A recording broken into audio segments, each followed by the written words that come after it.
Thank you, Mr. Vice President. The clock is ticking to tonight when the deadline looms for avoiding bombing infrastructure in Iran to the Stone Ages, as the President has said. Do you have any new information to believe that a deal can be reached by then? And secondly, there's been some rhetoric from this administration, your administration, about this war, God supporting the United States in this war, and the strikes against Iran being part of God's will. Do you agree with that? And what do you make of the idea that God is on the side of the U.S. in these strikes? Well, so you asked if there's new information, and I don't, unless I have a text message from Steve. Well, I do have a text message from Steve Witkoff. Wouldn't you like to know the subject of this message? But no, I need to read it first before I talk about it. But here's what time is it in the United States right now? Okay, that makes sense. All right. Okay, so Natalie, on this question of the deal, I really think there are two pathways. The President's been very clear about this.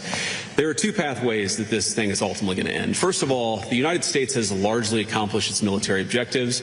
There are still some things that we'd like to do, for example, on Iranian ability to manufacture weapons that we'd like to do a little bit more work on militarily.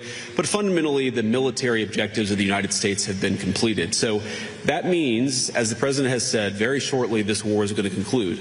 And I think the nature of the conclusion is ultimately up to the Iranians. I think there really are two pathways, and I'm oversimplifying this a little bit, but I think pathway one is where the Iranians decide they're going to be a normal country. They're not going to fund terrorism anymore. They're going to be part of the world system of commerce and exchange, and that's going to mean much better things for them economically. It's going to mean better things for the peace and safety of the world. It's going to mean a lot of good things for a lot of people all over the planet. That's option A. Okay. Option B is if the Iranians don't come to the table and they stay committed to terrorism, to terrorizing their neighbors, not just Israel, but of course their Arab neighbors too, then the economic situation in Iran is going to continue to be very, very bad, and frankly it will probably get worse. And so what the President has asked his entire team to do, particularly Steve Witkoff and Jared Kushner, is to figure out what are the contours of a potential deal. What are they willing to do? Because militarily, it frankly doesn't matter one way or the other to us. It's fundamentally a question of what does this look like afterwards, and that has been what the negotiations have been focused on.